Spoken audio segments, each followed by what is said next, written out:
फरवरी का महीना खत्म होने वाला है और मार्च शुरू होने वाला है। ऐसे में 1 मार्च से कई बदलाव होने जा रहे हैं। इनका सीधा असर आपकी जेब और जिंदगी पर पड़ने वाला है। वहीं अगर अगले महीने आपको बैंक से जुड़ा कोई जरूरी काम है तो समय रहते निपटा लें, क्योंकि अगले महीने कई दिन बैंक में कामकाज पूरी तरह से ठप रहेंगे। इसी तरह मार्च में आधार कार्ड से जुड़ा एक नियम बदलने वाला है। अगले महीने बैंकों में कितने दिन अवकाश रहेगा, डीए यानी महंगाई भत्ते को लेकर क्या बदलाव होने जा रहे हैं और मुफ्त में आधार अपडेट करने और पेटीएम फास्टैग को बंद करने की आखिरी तारीख क्या है, कर्मचारियों के डीए को लेकर क्या खबर है, आज हम इन सब बातों को अपने इस वीडियो में बताएंगे।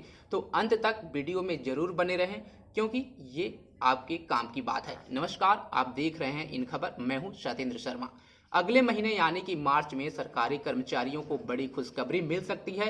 मोदी सरकार केंद्रीय कर्मचारियों का महंगाई भत्ता बढ़ाने का ऐलान कर सकती है। उम्मीद जताई जा रही है कि सरकार मार्च में महंगाई भत्ते में 4% का इजाफा कर सकती है।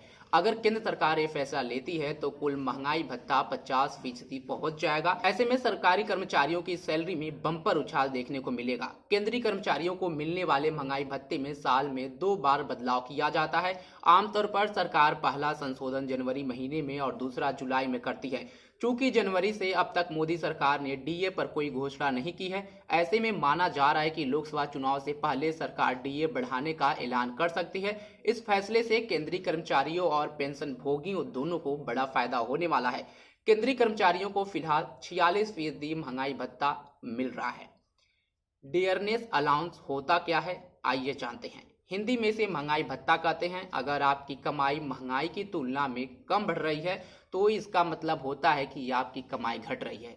इसे और खुलकर समझते हैं। मान लीजिए आप किसी बैंक की एफडी में अपना पैसा लगाते हैं और आपको इस पर महंगाई की दर से ज्यादा ब्याज या रिटर्न मिल रहा है, तो इसका मतलब हुआ कि आपके निवेश किए गए पैसे कम होते जा रहे हैं।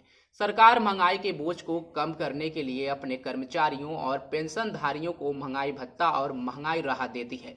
डीए सरकारी कर्मचारियों को दिया जाता है, जबकि डीआर यानी डियरनेस रिलीफ पेंशनर्स को दिया जाता है।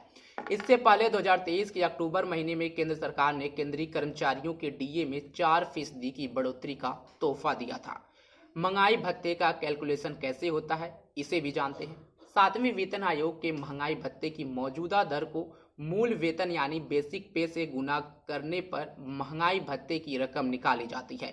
केंद्रीय कर्मचारियों के डीए निकालने के लिए ताज़ा consumer price index for industrial workers यानी कि सीपीआई आईडब्ल्यू के आंकड़ों का इस्तेमाल किया जाता है।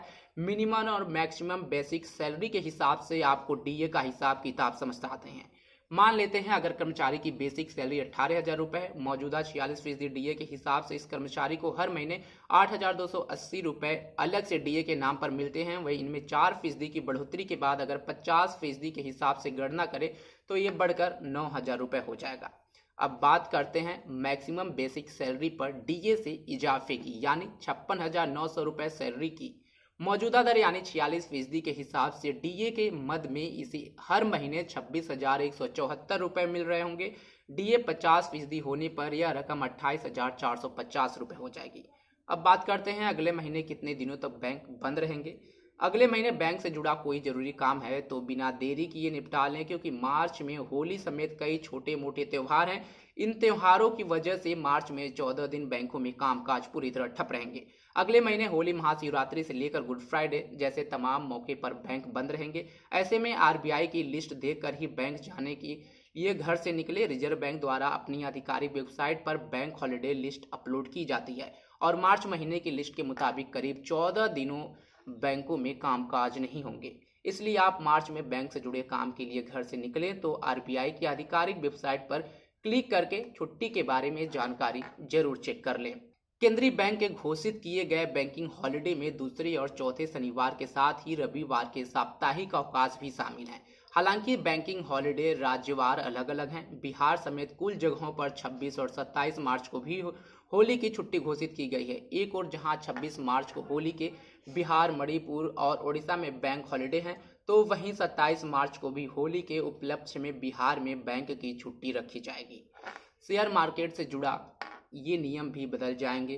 देश के सबसे प्रमुख शेयर बाजारों में से एक नेशनल स्टॉक एक्सचेंज यानी कि एनएसई ने निफ्टी बैंक के डेरिवेटिव सौदों की एक्सपायरी को लेकर एक बड़ा बदलाव किया है। अब तक बैंक निफ्टी के डेरिवेटिव सौदों की एक्सपायरी महीने के आखिरी गुरुवार की होती है। अब इसका दिन बदल दिया गया है। ताजे बदलाव के बाद निफ्टी बैंक के एफ&ओ कॉन्ट्रैक्ट अब हर महीने के आखिरी बुधवार को एक्सपायर होंगे। यह बदलाव बैंक निफ्टी के सभी फ्यूचर फंड ऑप्शंस कॉन्ट्रैक्ट जैसे मंथली व क्वार्टरली पर लागू होगा। कॉन्ट्रैक्ट साइकिल एक्सपायरी के दिन में यह बदलाव तत्काल प्रभाव से लागू नहीं हो रहा है। एनएसई ने इस बदलाव के लिए 2 महीने का समय दिया है। एनएसई के अनुसार एक्सपायरी को लेकर किया गया यह बदलाव 1 मार्च 2024 से लागू होगा। मुफ्त में आधार अपडेट करने की आखिरी तारीख क्या है? आधार कार्ड एक ऐसा डॉक्यूमेंट है जिसका इस्तेमाल आज हर जगह हो रहा है। सिम कार्ड लेने से लेकर बैंक खाते खुलवाने तक हर जगह आधार एक जरूरी दस्तावेज बन चुका है। तमाम सरकारी योजनाओं का लाभ लेने के लिए भी आधार कार्ड ही मांगा जाता है, इसलिए आपको अपना आधार कार्ड पूरी तरह से अपडेट रखना चाहिए। इसके लिए ऑनलाइन ऑफ आवेदन भी किए जाते हैं, लेकिन आपको कुछ पैसे देने होते हैं। लेकिन अब UIDAI की तरफ से एक विंडो खोली गई है जिसमें आप अपना आधार मुफ्त में अपडेट कर सकते हैं।